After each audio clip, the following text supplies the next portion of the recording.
rivière surveillée, s'adapter pour l'avenir a démarré en 2017.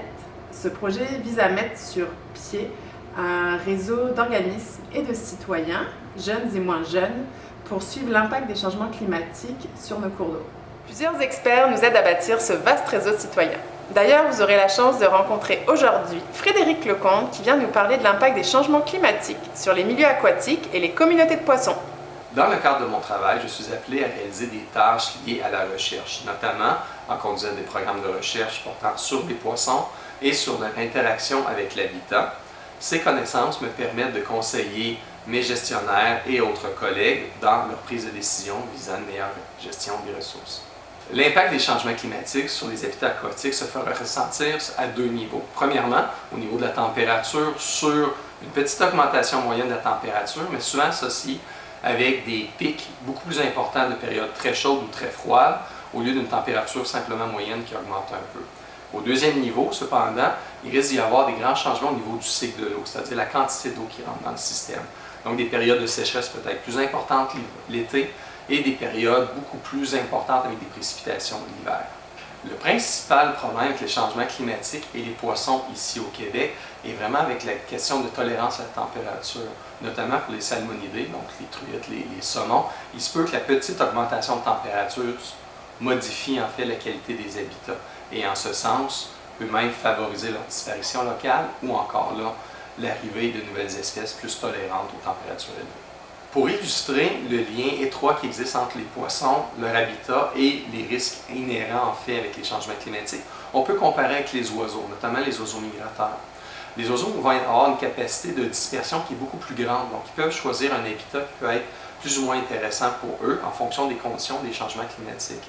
Dans le cas des poissons, leur lien physique de vivre dans une rivière les contraint un peu dans leur dispersion potentielle, notamment si par exemple il y a des barrières physiques, des barrages ou des embarques, ou encore si les changements climatiques amènent des zones qui deviennent des zones de non-vie, en fait, dans des zones où il n'y a pas d'oxygène. À la question de savoir si c'est plus les poissons ou les habitats qui vont être le plus impactés par les changements climatiques, en fait, c'est un peu égal. C'est que les habitats, en se modifiant, rendent de moins en moins hospitaliers pour les espèces locales, puis les espèces locales peuvent éventuellement quitter.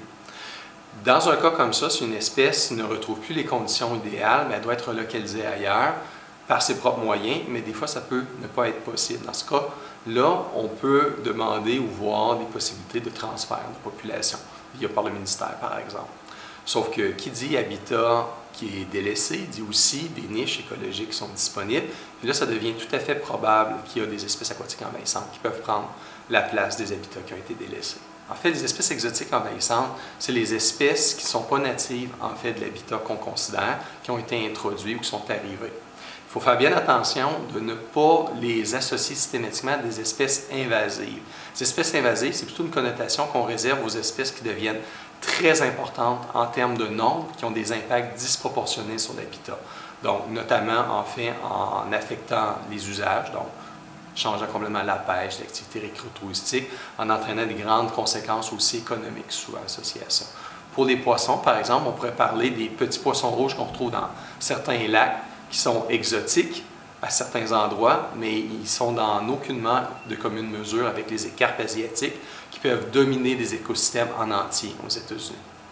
Pour limiter l'arrivée de nouvelles espèces exotiques envahissantes, il y a trois grandes catégories de mesures qu'on peut faire. Premièrement, la sensibilisation du public.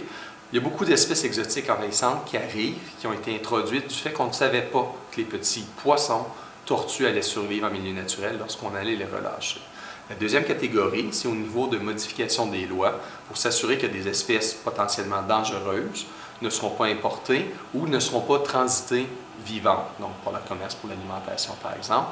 Et le troisième, c'est vraiment des mesures un peu plus d'importance comme instaurer des programmes de suivi, de détection, de contrôle ou même voire d'éradication pour freiner ou stopper en fait la dispersion des espèces exotiques envahissantes. C'est très important que les jeunes s'impliquent dans le programme des rivières surveillées, s'adapter pour l'avenir, notamment en participant à J'adopte un cours d'eau, pour trois choses.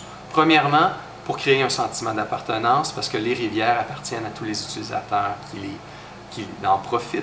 Le deuxième point, c'est surtout aussi que c'est une responsabilité de tous de s'en occuper et de surveiller, donc de créer vraiment une responsabilisation. Et le troisième point, c'est que les jeunes sont les meilleurs ambassadeurs pour parler en leurs termes aux personnes qui leur sont proches, qui les entourent, de la valeur intrinsèque de protéger cette belle ressource.